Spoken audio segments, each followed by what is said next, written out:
Millionaire hears someone going through his trash and can't believe his eyes. William Thompson woke up startled by the sound of cans clattering in the yard of his mansion in Beverly Hills. It was 3 in the morning when he heard the noise that pulled him from the restless sleep he could barely manage since losing Catherine.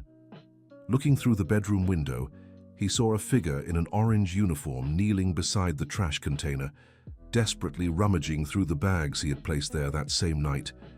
William felt anger rising in his throat. How dare someone trespass on his property to go through his trash? He went down the marble stairs of the mansion with firm steps, ready to teach that intruder a lesson. He crossed the garden with long strides, already mentally rehearsing the lecture he would give before calling security. "What do you think you're doing here?" he shouted as he approached. The woman turned around, frightened, and William could see tears streaming down her face. She was a lady about 60 years old, with graying hair tied in a simple bun. In her hands were red papers that he recognized immediately. They were the letters. The last love letters that Catherine had written to him before she passed, the ones he had thrown away that same night in a moment of deep pain he couldn't bear. "I'm sorry, sir. I didn't mean to scare you," said the woman, holding the papers as if they were the most precious thing in the world. "But I promised her I would deliver these letters." William felt his legs tremble. How did this stranger know about Catherine? How did she know her handwriting? "Who are you?" he asked, his voice coming out weaker than he intended. "My name is Margaret Wilson. I worked at Mercy Medical Center in housekeeping. That's where I met your wife, Catherine. She asked me to take care of some important things after she was no longer here." The businessman took 2 steps back. Margaret carefully extended the red letters, like someone offering something sacred. "Dear listener, if you're enjoying the story, please take a moment to like, and especially subscribe to the channel. It really helps us who are just starting out." Now continuing. "She told me you might try to throw these letters away when the pain got too strong. She gave me your home address and asked me to watch from a distance to make sure you wouldn't regret it later." William looked at the papers in Margaret's hands. Catherine's delicate handwriting was there, in those last thoughts she had entrusted to paper in her final days at the hospital. He had burned with anger when he found the letters in her nightstand drawer. He couldn't read them. He couldn't keep them. The pain was too great. "She also left this," said Margaret, pulling a small blue notebook from inside her blouse. "There are specific instructions inside. Things she wanted you to know." "Why would you do this?" asked William, still trying to process the situation. "Why would a complete stranger go to so much trouble?" Margaret wiped her tears with the back of her hand. "Because she saved my life, Mr. Thompson. And because she promised she would help me with something very important. Only her time ran out before she could keep that promise." The businessman took the letters with trembling hands. The paper was a bit crumpled, but the red ink still shimmered under the streetlight. "How many months have you been watching me?" "Since March, sir. Always from a distance, just to make sure you were okay. Your wife was afraid you might isolate yourself too much after she was gone." William vaguely remembered seeing a sanitation worker a few times on the street, always in the late afternoon when he returned from work. He never paid attention. To him, she was just another employee doing her job. "Did she leave money?" he asked, flipping through the small notebook. "For you to do this?" "No, sir. She couldn't give me any money before passing. But she promised she would help me find a child who needs an expensive surgery. A little girl named Emily, 8 years old. Her mother also works at the hospital, and Mrs. Catherine found out about the situation." Margaret shuffled through the papers scattered beside the container. "There's more stuff here that you threw away.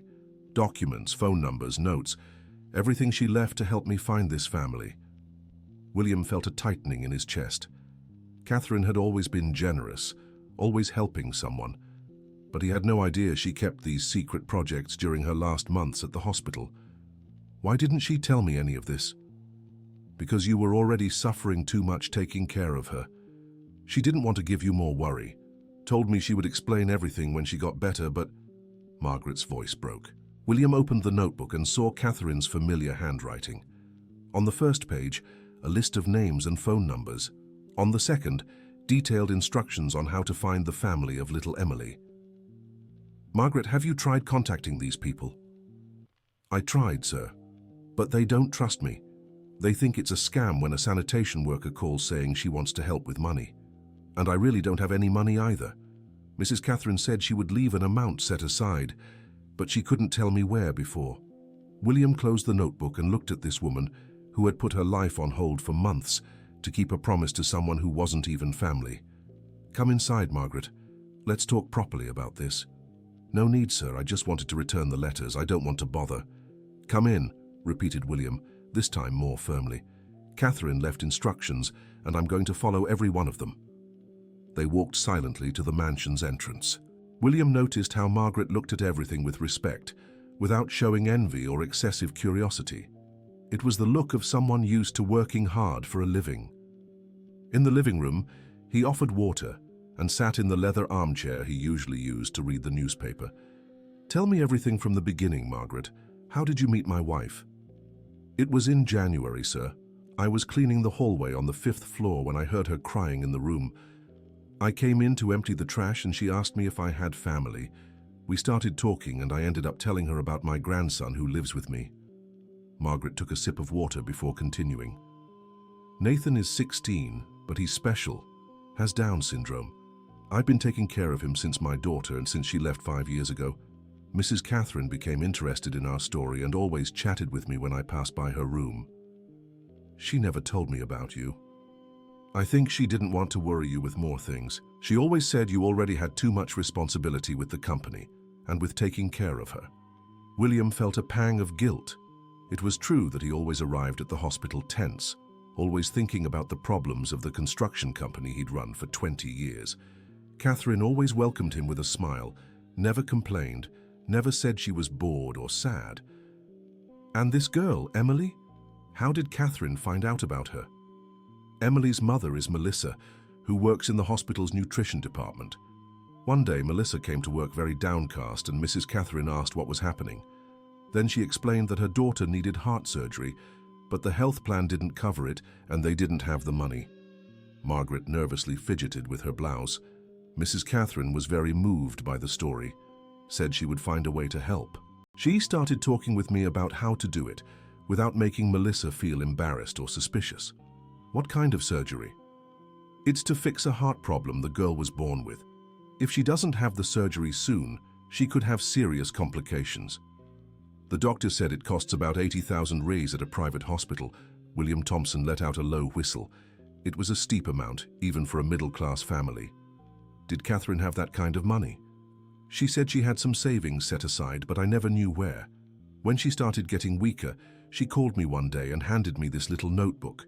She said that if anything happened to her, I should find you and explain everything. The businessman flipped through the little notebook again. Besides the information about Emily, there were other notes, names of hospital staff, complicated family situations, small amounts that Catherine apparently lent or donated. Margaret, was my wife running an entire social project without me knowing? It wasn't exactly a project, sir. It was more, she helped people when she found out they were going through a hard time. A little here, a little there. Never anything too big, but always with great care. William stood up and walked to the window overlooking the garden. Outside it was still dark, but the horizon was beginning to lighten. And you? Did she help you with anything? Yes, she did, Margaret replied, lowering her head. When I told her I was having trouble paying for Nathan's physical therapy sessions, she gave me 500 reis. She said it was an advance for a job I would do for her in the future. What job? I didn't know at the time. I only found out later when she explained about watching you from a distance and taking care of the letters. She had been planning all of this for a long time. The living room phone rang, making both of them jump. William looked at his watch. It was 4:30 in the morning. Hello? Dad? It's Jennifer. Sorry to call at this hour, but I couldn't sleep. I had a nightmare about Mom and... His daughter's voice trailed off when she noticed echoes on the line. Dad, is someone there with you? William looked at Margaret, who made a move to stand up and leave. Yes, honey. It's a friend of your Mom's. From the hospital. From the hospital? What friend? It's complicated to explain over the phone. Can you come here tomorrow, or rather later today? Of course, Dad. Is everything okay? Yes. In fact, I think it might be getting better. After hanging up, William turned to Margaret. My daughter Jennifer will want to meet you. She and her mother were very close. Mr. Thompson, I don't want to cause problems for your family. I can leave and... No, William interrupted. You're not leaving until I understand everything Catherine planned. And until we help that girl Emily. Margaret began to cry again. You don't know what a relief it is to hear that. I was so afraid I wouldn't be able to keep the promise I made to her. You won't have to keep it alone. Dear listener, if you're enjoying the story, please take a moment to like and especially subscribe to the channel. It really helps us who are just starting out. Now, continuing, William made coffee, while Margaret organized all the papers she had retrieved from the trash. By the time the sun had fully risen, they had a list of everything Catherine had planned. Besides Emily, there were 3 more families Catherine had been helping. A hospital doorman who was struggling to pay rent after his wife lost her job. A young nurse who was saving money to finish college. And Daniel himself, Margaret's grandson, who needed special treatment to improve his motor coordination. Catherine wrote all this down, William asked, impressed by his wife's organization. Yes, she did. She always talked to people and found out their needs, but she did everything very discreetly, never to show off. And where do you think she kept the money for all this? Margaret shook her head. That's the part I don't know. She said she was going to tell me, but last week she got very weak and we couldn't really talk. The phone rang again. This time it was William's sister Susan, the administrator of the construction company. William, are you okay? I tried calling you last night, but you didn't answer. I'm fine, Susan. Actually, I'm discovering some things about Catherine that... What kind of things? You're not doing anything foolish, are you? Like going through her things, or... It's not that. It's about some projects she maintained, some people she helped. William, you need to be careful with opportunists. There are many people who make up stories to get money from widowers. William looked at Margaret, who was focused on organizing the papers. It's not that, Susan. It's serious. I'm going to need your help with some things. What kind of help? I'll explain better later. Can you come here to my house this afternoon? I can, but I'm worried about you, William. You haven't been thinking straight since Catherine, since March. Maybe that's exactly why I'm starting to think straight now. After hanging up, William turned to Margaret. My sister is very protective. She'll want to know all the details about you and about this story. I understand, sir. It's normal for her to want to protect the family. Call me William, Margaret. If you were Catherine's friend, you don't need all this formality. Margaret smiled for the first time since she arrived. Mrs. Catherine always said that you were a good person but very focused on work. She said that after she passed, you would need to learn to see the world in a different way. She said that? She did. And she also said that when you discovered her projects, you would understand better who she really was. William felt his eyes well up. Catherine had always been generous, but he never imagined the extent of her generosity. Margaret, tell me something. Do you have family? Husband? Children? My husband passed 10 years ago. I have a daughter, but she had some problems and left town 5 years ago. She left Nathan with me and never gave any news again. What kind of problems? Margaret hesitated before answering. She got involved with bad company. Nothing serious, but it became difficult for her here in town. She decided to try life somewhere else. And you stayed taking care of your grandson alone? I did. But Nathan is a wonderful boy. He gives me much more joy than trouble. William admired that woman's strength. She lost her husband, lost her daughter in a way, but still found energy to care for a special grandson and keep promises to people she barely knew. Margaret, tell me something about your work. Have you always worked in cleaning? No, I was a nurse before. I worked 20 years at General Hospital. But when Nathan came to live with me, I needed a more flexible schedule. Cleaning allowed me to work early in the morning and be home when he returned from school. You gave up your nursing career to take care of him? I did, but I don't regret it. Nathan needed someone who was present. I couldn't leave him unsupervised. William stayed silent for a few minutes, processing everything he was discovering about that woman. Catherine knew you were a nurse. She did. That's why she trusted me so much to help with the other people. I understood the health problems, knew how to talk to the families. And did she ever talk about helping you return to nursing? She did, answered Margaret, her eyes shining. She said that when she got better, she would introduce me to some doctors she knew, that she would help me get a job with compatible hours so I could continue caring for Nathan. William felt another pang of guilt. Catherine was planning so many people's futures and he didn't even know. Where do you live, Margaret? In Rosedale, near the hospital. It's a simple neighborhood but peaceful for Nathan. Do you have a car? No, I come by bus. It takes an hour and a half to get here to Beverly Hills. How did you manage to get here in the middle of the night? I hitched a ride with the sanitation truck driver. He does the route around here and dropped me off at the entrance to the gated community. I walked to your house. William shook his head, impressed by her determination. At 9 in the morning, Jennifer arrived. She was a 35-year-old woman, a lawyer like her father, with brown hair and green eyes that she inherited from her mother. Dad, you're looking better, she said, kissing his cheek. I haven't seen you like this in weeks. Jennifer, this is Margaret. She was friends with your mother at the hospital. Jennifer greeted Margaret politely, but William noticed the curiosity in his daughter's eyes. Margaret, can you tell Jennifer what you told me earlier this morning? Over the next half hour, Margaret repeated the whole story. Jennifer listened quietly, asking specific questions and observing Margaret's expressions. Dad, do you believe this story? Asked Jennifer when Margaret went to the bathroom. I do. The letters are here, the little notebook with your mother's handwriting is here, and it makes sense with the way Catherine was. But don't you think it's strange for a woman you've never seen to show up at your house in the middle of the night with this whole story? The way it happened was strange, Jennifer, but the story isn't strange. Your mother was always like that, always helping someone. I know, Dad, but what if it's a scam? What scam? She didn't ask for money. Ask for. She brought the letters I threw away. She came to return things, not to ask for them. Jennifer looked thoughtful. You're right, but even so, I think we need to look into these people she mentioned.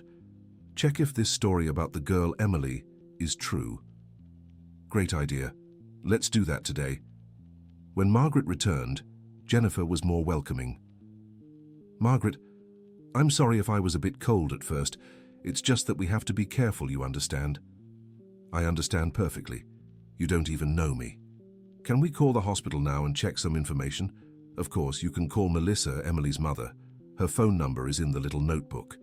William called the hospital and asked to speak with Melissa from nutrition. When she answered, he identified himself as Catherine's husband. Oh, Mr. Thompson, how are you?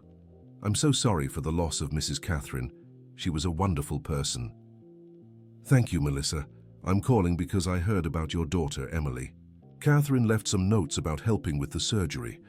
On the other end of the line, silence. Melissa, are you there? I am, sir. It's just... Mrs. Catherine really offered to help, but I didn't know she had told you. She didn't. I found out by chance. Is the surgery still needed? Yes, it is, more than ever. The doctor said we can't wait much longer. Melissa, can you come to my house today so we can talk about this in person? Bring Emily if she's feeling well. Yes, I can. What time? How about 2 in the afternoon? Perfect. Thank you so much, Mr. Thompson. After hanging up, William turned to Jennifer and Margaret. Well, at least that part of the story is true. Jennifer seemed more convinced. Dad, can we talk to the other people too? Check each of their situations? We can. But first, I want to find where Catherine kept the money she set aside for this help. Do you have any idea where it might be? William thought for a few minutes. Catherine had a separate checking account that she used for personal expenses. It might be there. Or there's a small safe in her office here at home. They went to Catherine's office, a small room where she used to read and take care of some household accounts. William opened the safe and found some documents, jewelry, and a sum of money. There's about 15,000 reais here, he said, counting the bills. But it's not enough for all the assistance that's written down in the little notebook. There might be more money somewhere else, suggested Jennifer. Or maybe she planned to use money from the main account, said William. I'll check her bank statements from the last few months. Dear listener, if you're enjoying the story, please take a moment to like and especially subscribe to the channel. It really helps us who are just starting out. Now continuing. At noon, William's sister, Susan, arrived for lunch. She was a 50-year-old woman with short blonde hair, always impeccably dressed. She had been working at the construction company ever since her husband left 15 years ago. William, what's this story you told me about on the phone? Asked Susan as soon as she entered. Susan, this is Margaret, and this is my daughter Jennifer, whom you already know. Susan greeted Margaret politely, but William noticed his sister's evaluating look. During lunch, the story was told once again. Susan listened to everything with growing skepticism. William, with all due respect to Mrs. Margaret, but this story seems very convenient to me, said Susan when they finished eating. Convenient how? A stranger shows up at your house with a touching story about Catherine, just when you're most vulnerable, and by chance, she has a whole list of people who need financial help. Margaret lowered her head, embarrassed. Mrs. Susan, I understand your suspicion, but I can prove everything I've said. Hatta, I have photos on my phone of conversations I had with Mrs. Catherine at the hospital. I have messages she sent me, and you can call anyone at the hospital who's worked there longer. Everyone knows me. Let's see those photos, said Susan. Margaret took out a simple cell phone and showed some photos.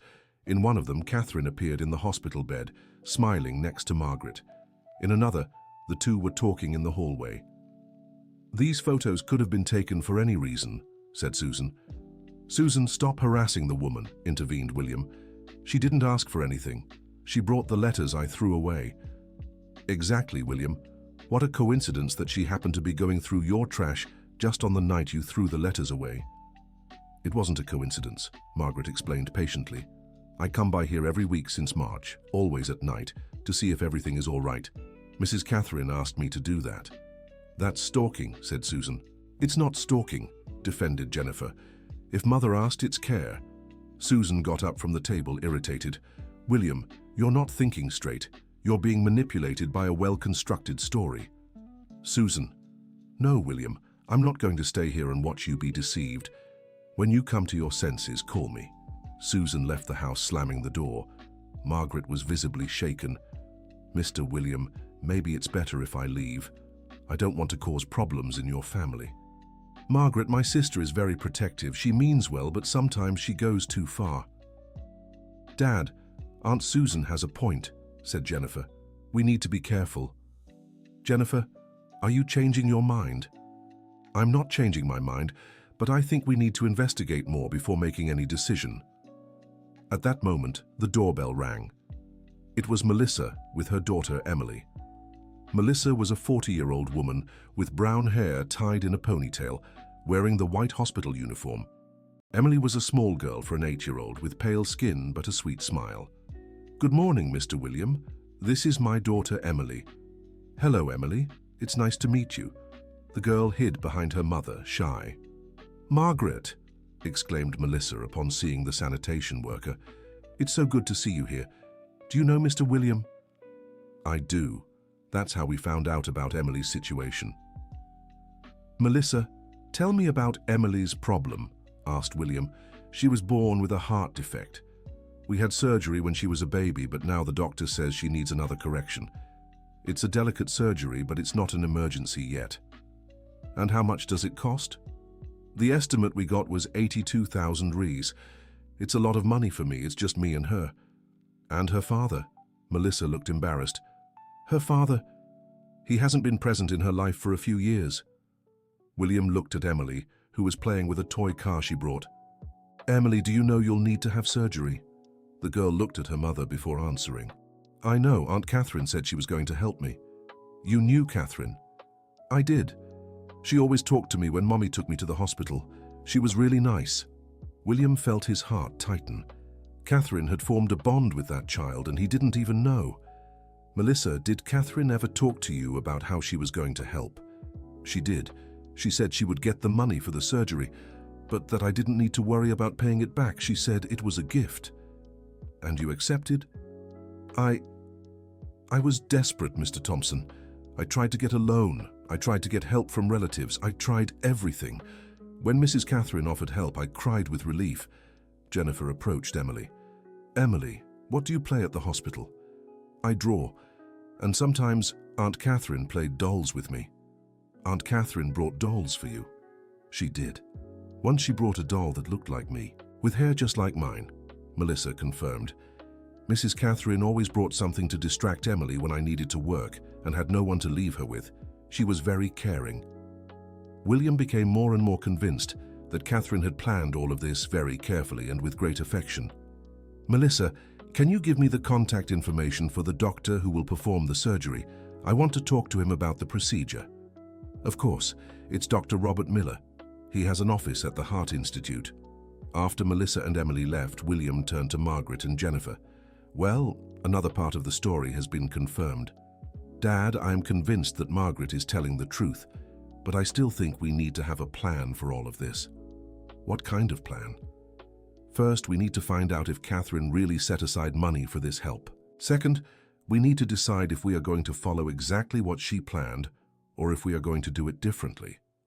What do you mean, differently? Dad, you are in a position to help these people even if Catherine didn't leave specific money for it. The question is, do you want to do this? William didn't need to think long. I do. Catherine thought it was important, so it's important to me too. In that case, we need to do it right. Check each family's situation, understand exactly what they need, do everything in an organized way. Margaret, would you be willing to help us with this? Asked William. Of course. That's exactly what I promised Mrs. Catherine. But I don't want you to keep working as a cleaner if you can work as a nurse, said William. We'll find a way to get you back into the healthcare field. Margaret began to cry again. Mrs. Catherine said you would say that when you found out the truth about her. She said that? She did. She knew your heart very well, Mr. Thompson. Jennifer smiled. Dad, I think Mum knew exactly what she was doing when she planned all this. That afternoon, William called Dr. Robert and scheduled a consultation to learn more about Emily's case. He also called the hospital and asked for information about Margaret. The cleaning supervisor confirmed that Margaret was an exemplary employee, had been working there for 5 months, and that everyone liked her very much. He also confirmed that she had previously been a nurse. Dr. William, may I ask a question? Said the supervisor. Of course. Is Margaret having some trouble? She seemed very worried lately. No, she's not in trouble. In fact, I think her situation is about to improve. That evening, William was alone rereading Catherine's letters when the phone rang. It was Susan. William, I'm sorry for leaving like that this morning. Susan, you were worried about me. I understand. Even so, I was rude to Margaret, and I might be wrong about her. What made you change your mind? I called the hospital this afternoon and spoke with some people. Everyone speaks highly of Margaret, and one nurse told me she really was very close to Catherine. William smiled. You investigated on your own. I did, and I discovered some interesting things. Did you know Margaret turned down a job offer in Sao Paulo to keep working here? I didn't know that. A friend of mine who works in the hospital administration told me they offered her a good job at a hospital in Sao Paulo with a much better salary, but she refused, saying she had commitments here in town. What kind of commitments? Now we know, right? Her commitment was to the promise she made to Catherine. William was moved by this further proof of Margaret's dedication. Susan, have you completely changed your opinion about her? I have, and I want to apologize in person. Can you arrange a lunch for tomorrow? I can. And Susan, I'm going to need your help organizing this assistance that Catherine planned. You can count on me. The next day, William, Jennifer, Susan, and Margaret met to plan how they would help the families on Catherine's list. First, we'll visit each family and understand their exact situation, suggested Jennifer. Second, we'll determine how much each one needs and how we'll help, said Susan. And third, we'll do everything in a way so they don't feel embarrassed, completed Margaret. They began by visiting the young nurse, Rachel, who was saving money to finish college. Rachel lived in a simple house with her mother, who was a seamstress. She was a 25-year-old woman, very dedicated to her work, who had put her nursing studies on hold when her father got sick and the family went through financial difficulties. Mrs. Catherine always encouraged me to go back to studying, Rachel shared. She said I had a knack for the field and that I shouldn't waste my talent. How much do you need to finish the course? Asked William. It's 2 more years. It comes to about 12,000 reais total. And what's stopping you from going back now? I need to work to help at home. My mother is having trouble with her eyesight and can't sew as much as before. William spoke with Susan privately. We can offer her a scholarship and a monthly stipend to make up for the reduced work hours. Great idea. That way she can study and still help her family. When they presented the proposal to Rachel, she began to cry. You would really do that? Why? Because Catherine believed in you, answered Margaret, and we want to honor her memory. The second visit was to Michael, the doorman who was struggling to pay rent. Michael was a 50-year-old man who had worked at the hospital for 15 years. His wife had lost her secretary job when the company she worked for closed down. Mrs. Catherine always asked how things were at home, Michael shared. When I said it was tough, she offered temporary help until my wife found another job. Has your wife found work yet? Asked Jennifer. Yes, she has. She started last week at a smaller company, earning a bit less, but at least she's working. So you don't need help anymore? We'll need about 3 more months to get the overdue bills sorted out, but after that we'll be fine. William decided to pay Michael's 3 months' rent and even give him an extra amount to settle the outstanding bills. The third visit was to meet Margaret's grandson, Nathan. Nathan was the affectionate and communicative teenager, despite having Down syndrome. He lived with Margaret in a small but very organized and clean house. Grandma Margaret always tells stories about Aunt Catherine, Nathan said as soon as they arrived. What kind of stories? Asked William. That she was very kind and helped everyone at the hospital. Nathan, do you like going to physical therapy? Asked Jennifer. I do. The physical therapist is cool. He teaches me exercises that feel like playing. Margaret explained that Nathan needed 2 physical therapy sessions per week, which cost 200 reais each. Catherine wanted to help pay for his treatment, said Margaret, but she also wanted him to do other activities. She thought he had a knack for music.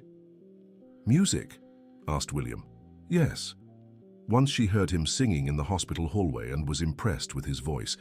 She suggested he take singing lessons. I like to sing, confirmed Nathan shyly. William spoke with a music school in the area and found out there was a special program for people with special needs. Nathan can take both physical therapy and music lessons, decided William. Margaret, you don't need to worry about the costs of any of this. By the end of the week, they had visited all the families and defined how they would help each one. The total amount came to 120,000 reais distributed over 2 years. Catherine didn't have all that money saved up, said William, but it's not a problem. I'll use my own money. Dad, are you sure? Asked Jennifer. I am, and I want to do more than that. I want to create a permanent fund to keep helping other families that come along. How so? I want to make it official, Jennifer. Create a foundation in Catherine's name to help families in similar situations. Susan was excited about the idea. William, that would be wonderful. We can use the construction company's structure to manage the foundation. And Margaret would be perfect to coordinate the actions, suggested Jennifer. She knows the people, understands the needs, has experience in the healthcare field. Margaret, would you be willing to take on this job? Asked William. Are you serious? Completely serious. It would be a paid job with registration, benefits. You would coordinate the foundation's actions. Margaret couldn't answer right away. She just cried. Mrs. Catherine said something good would happen in my life if I kept the promise, but I never imagined it would be something like this. Catherine knew what she was doing when she chose you, said William. 1 month later, the Catherine Thompson Foundation was officially created. Margaret had left her job as a street sweeper and taken on the foundation's coordination.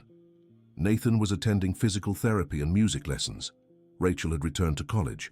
Michael was up to date with his bills, and Emily had had successful surgery. William was in the hospital room visiting the girl when she said something that deeply moved him. Uncle William, Aunt Catherine appeared in my dream last night. Appeared? And what did she say? She said she was very happy because you discovered the gifts she left. What gifts? The good people she met. She said you would really like Aunt Margaret. William looked at Margaret, who was arranging the flowers in the vase next to Emily's bed. She was right, Emily. I really like Aunt Margaret. 3 months after the foundation was established, William received an unexpected call. Mr. William? It's Rachel from the hospital. Hi, Rachel. How's college? It's great, but that's not why I'm calling. I found out something about Mrs. Catherine that I think you'll want to know. What kind of thing? There's a nurse here who worked with Mrs. Catherine at another hospital many years ago. She told me an interesting story. Go ahead. Mrs. Catherine kept a project similar to this foundation at the other hospital too. She always helped people, Mr. Thompson. Not just here. Really? Really? And there's more. This nurse said that Mrs. Catherine mentioned once that she had a wonderful husband, but that he worked too much and didn't notice the little joys in life. She said that one day she would find a way to show him how good it is to help others. William fell silent, processing the information. Mr. Thompson, are you there? I am, Rachel. Thank you for telling me this. You're welcome. Oh, and there's something else. The nurse said that Mrs. Catherine always said that when she passed, she would leave clues for her husband to find what really matters in life. When he hung up the phone, William understood that Catherine had orchestrated everything from the start. She knew he would shut down after her passing. She knew he would need something bigger than his own pain to start living again. And she knew that Margaret would be the perfect person to guide him on this journey. That night, William reread all of Catherine's letters. In one of them, he found a phrase he hadn't noticed before. My love, when you're reading this, I won't be there anymore, but I left special people in your path. They will teach you that love doesn't end. It just transforms into other ways of caring for the world. 6 months after the foundation was created, William received Margaret at his home for the monthly activity report. How is Nathan? Asked William. He's great. The music lessons are doing him a world of good. The teacher said he has a lot of talent. And you? How are you adapting to the new job? It's the best job I've ever had in my life, William. To be able to help people and still be well paid for it. It's like a dream. Margaret, can I ask a personal question? Of course. Don't you miss your daughter? Margaret was thoughtful for a few seconds. I miss her very much. But I've learned that sometimes life gives us other forms of family. You, Jennifer, Susan, you've become a family to me and to Nathan. And you've become family to us too. Margaret smiled. Mrs. Catherine said that would happen. She said that? Yes. In her last days, when she was very weak, she told me that you were a person who needed to learn to receive affection, not just give it. She said I would be good for you in that sense. How so? You were always used to solving everyone's problems, to taking care of everyone. But you never let anyone truly take care of you. Catherine said I would teach you that. William reflected on Margaret's words. It was true that he had always been very independent, always handling everything alone. And how do you plan to teach me that? By letting you be human, William. By letting you cry when you need to cry. Letting you ask for help when you need help. And most importantly, letting you accept that people like you not for what you can give them, but for who you are. That night, William cried for the first time since Catherine had passed. He cried from pain, but also from gratitude.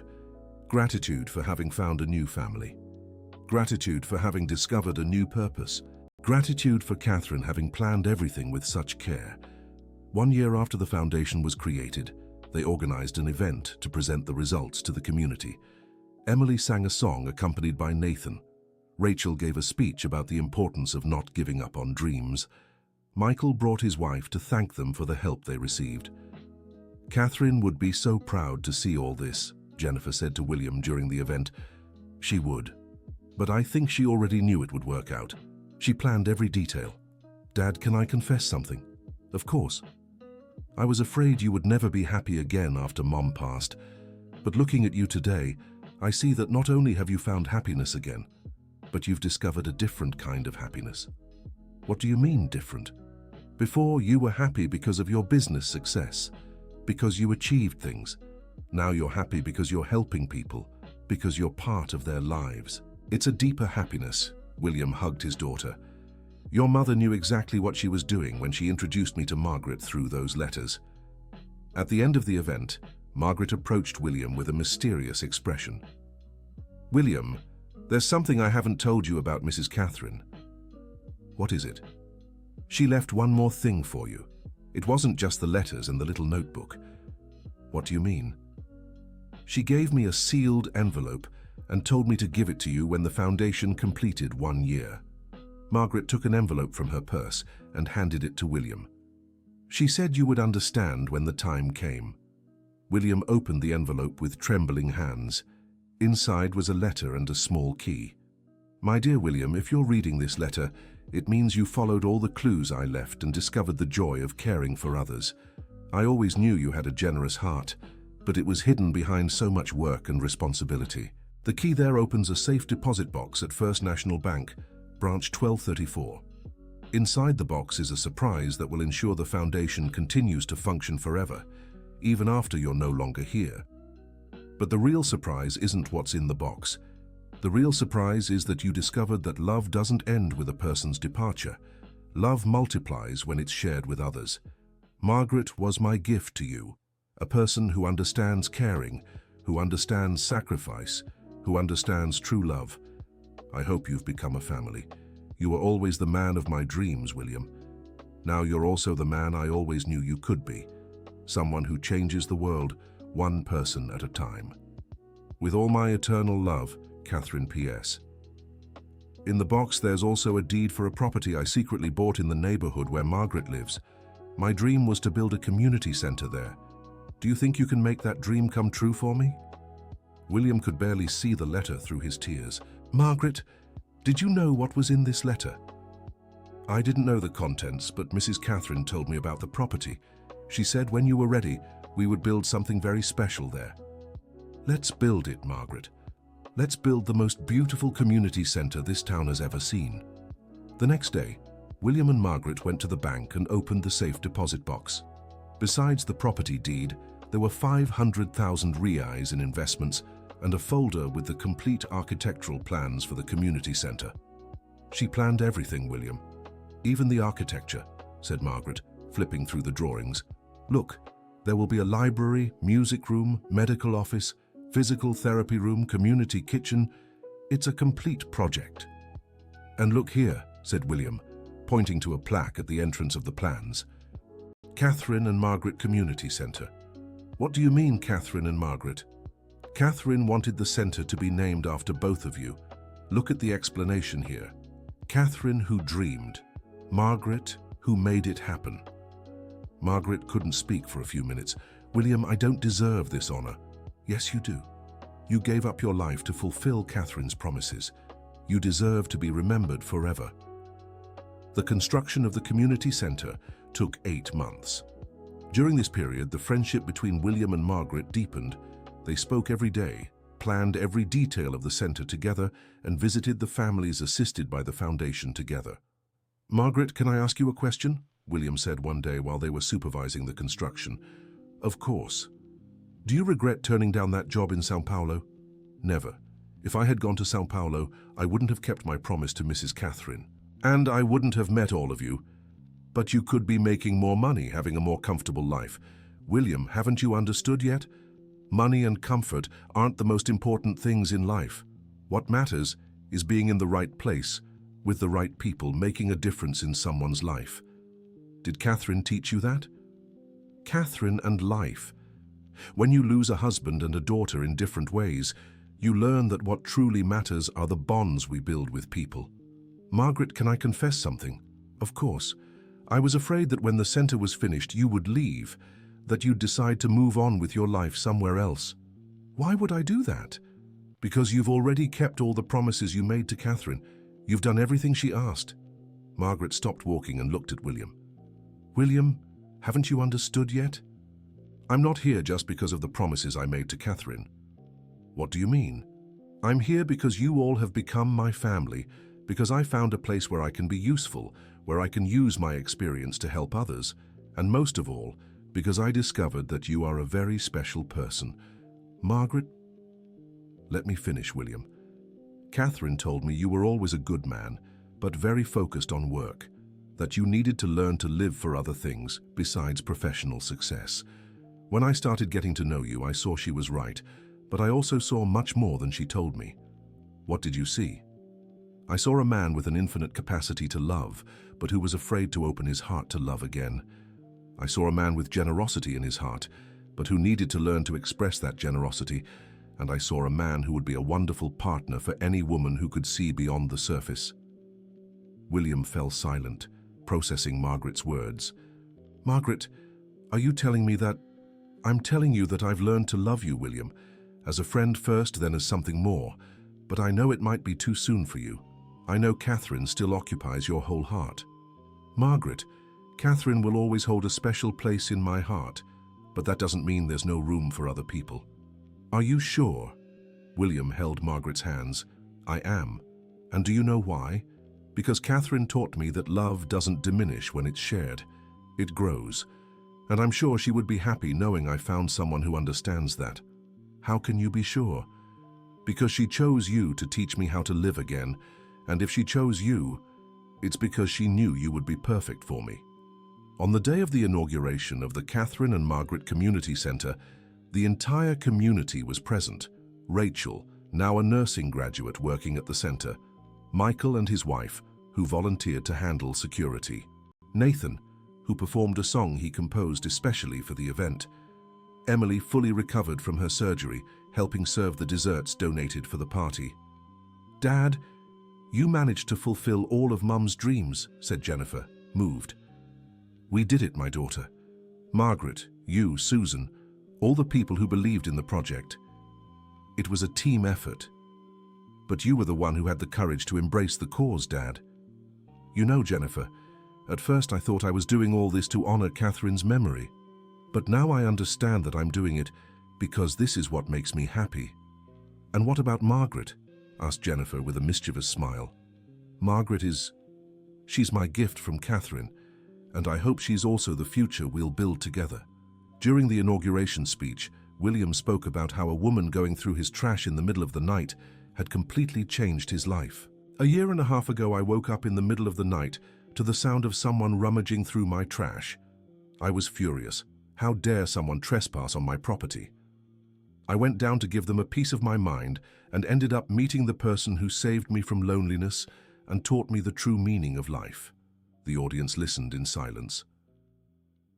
Margaret wasn't going through my trash to steal anything. She was trying to save the last love letters my wife had written to me. Letters I had thrown away in a moment of pain. William looked at Margaret, who stood beside him. But she didn't just save the letters. She saved me. She taught me that Catherine's love hadn't ended. It had just transformed into a mission, to care for others, to spread kindness, to make a difference in the lives of those in need. The audience applauded, deeply moved. This community center is the result of a year and a half of learning about what truly matters in life. Every room, every piece of equipment, every activity we will offer here was designed to honor Catherine's memory and to continue the work of love that she began. William paused to collect himself. But most of all, this center is proof that when a person leaves us, they can leave behind seeds of kindness that will continue to bloom forever. Catherine planted those seeds in every person she met, in every family she helped, in every heart she touched.